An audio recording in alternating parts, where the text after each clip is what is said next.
Hello everybody, Sparkster1701 here. We're taking a look at one of the new Siege toys. We're taking a look at the new Commander class figure, Jetfire. Of course, Jetfire came out this summer. I was able to pick this one up at MatsuriCon, since my local stores were being a pain in the butt about getting any new Siege toys in. But at any rate, this was an impressive find at the convention. Of course, this is the unarmored version, but that way we can easily compare him next to the Generation 1 version. And you can see that they look radically different. For those of you not in the know for that, the original Jetfire here from 1985, this was basically a mold from the toy maker Bandai as one of the Veritech or Valkyrie class fighters that was seen in the anime Macross, or what was called Robotech here in the United States. So naturally, Hasbro's Japanese supplier Takara were none too thrilled about them going to a competing toy maker to get Transformer toys from, and they would not allow Jetfire here to be promoted in any material, since the cartoon series was also being aired in Japan at that time. But of course, Jetfire wasn't the only toy from Bandai to be included in the line. Also in 1985, the Deluxe Autobots Roadbuster and Whirl, along with the Deluxe Insecticons Barrage, Chop Shop, Ransack, and Venom, were also part of that. Hasbro was able to come up with a compromise by eliminating those 6 characters from ever appearing in the cartoon, but they created Skyfire in this image to be a character they could promote in the cartoon, because as you can imagine, Jetfire over here was going to be a rather costly toy, and Hasbro wanted us kids to annoy our parents to buy us this toy. So this is what we got.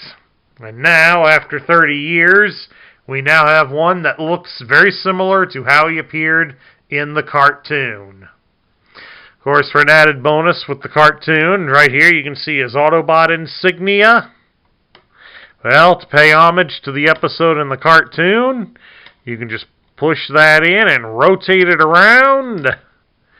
And now he's a Decepticon.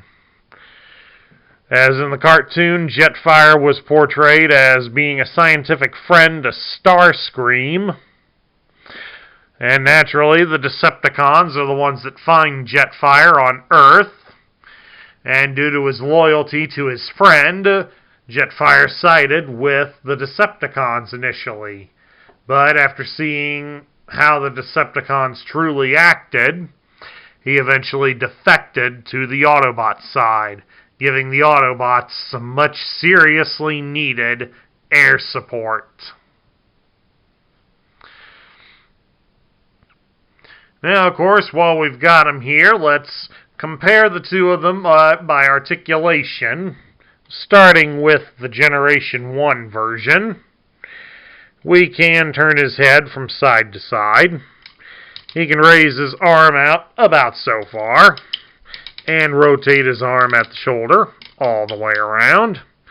He can also bend his arm at the elbow about 90 degrees, and he does have a swivel at the bicep.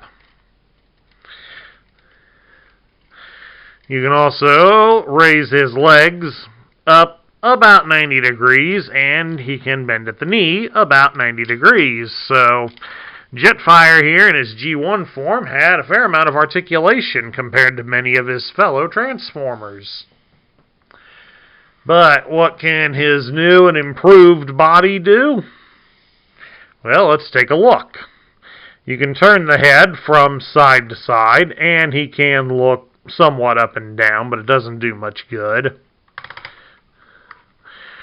He can raise his arms up about so far. And if he'll let me move things without getting ready to dance, you can rotate the arms almost all the way. The wings get in the way of the rotation. Well, we can't bend his arm at the elbow. He does have a swivel at the bicep. But as an added bonus, he also has a joint here at his hand, so you can open his fingers. And I hope you notice something there, fans. See, when it's closed, he's got a little hole, a plastic hole there to hold his gun.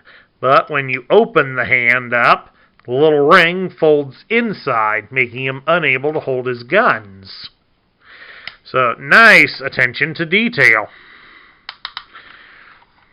His legs can be spread apart. If we shift the waist armor, he can be spread apart to do a full splits.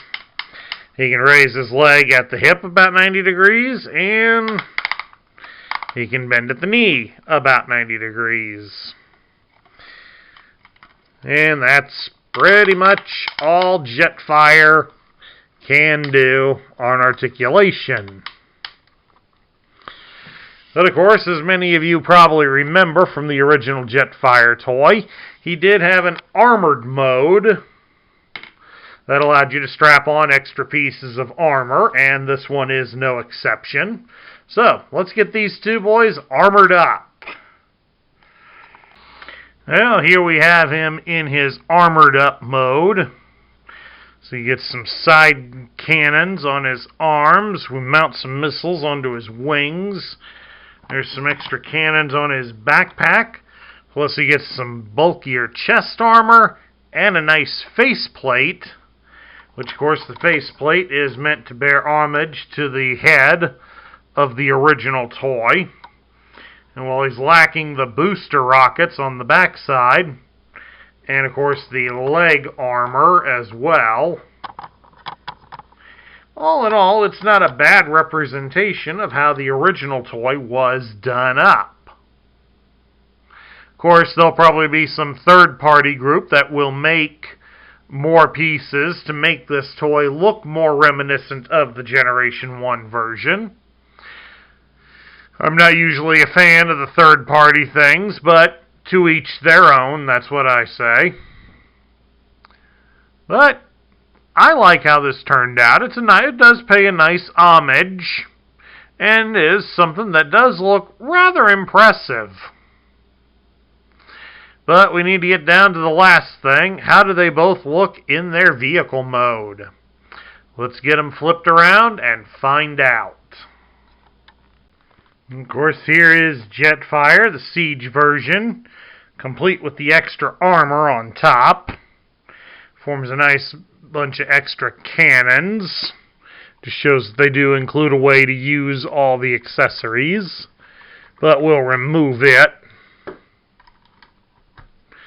so that way you can see the true look and see how accurate it is to the cartoon. Of course, rotate it over here to see the original.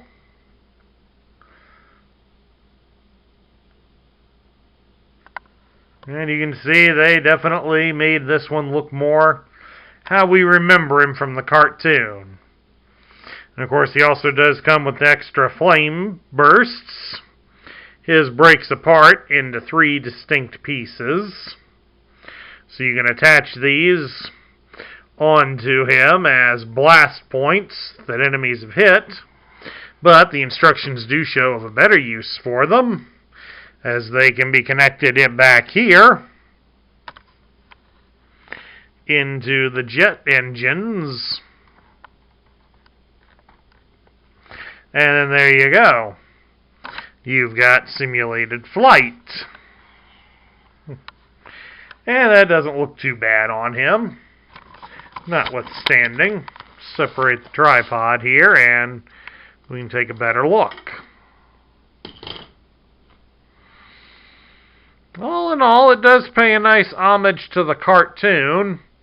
But I will tell you this, viewers, off camera, As many people have long commented, the original Jetfire was kind of a pain to transform. Well, this one carries on that tradition. He is a bit of a challenge to transform. So I will warn you of that, because there is some precision that is required in order to get him to go exactly like that. Of course, mine's not perfect.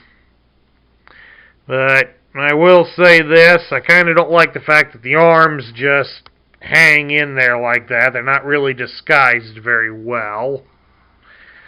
But all in all, it is a nice design. I'm going to make this one definitely a top tier toy, since this is the toy we wished we had for Jetfire back in the 1980s. So I think he definitely deserves points for being something that we wanted back then, but we had to settle for something else. So definitely adult collectors, if you want a Jetfire that looks like the original from the cartoon, we now have it. And that concludes my review of the Siege version of Jetfire. I hope you enjoyed it. If you liked the video, drop me a thumbs up on YouTube. New to the channel, hit the subscribe button down below to join up in our ranks. Unless, of course, you're 13 years old or younger. In that case, you shouldn't be watching this channel. And also, please share your thoughts about Jetfire in the comments down below. This is Sparkster1701 saying I will catch you all later.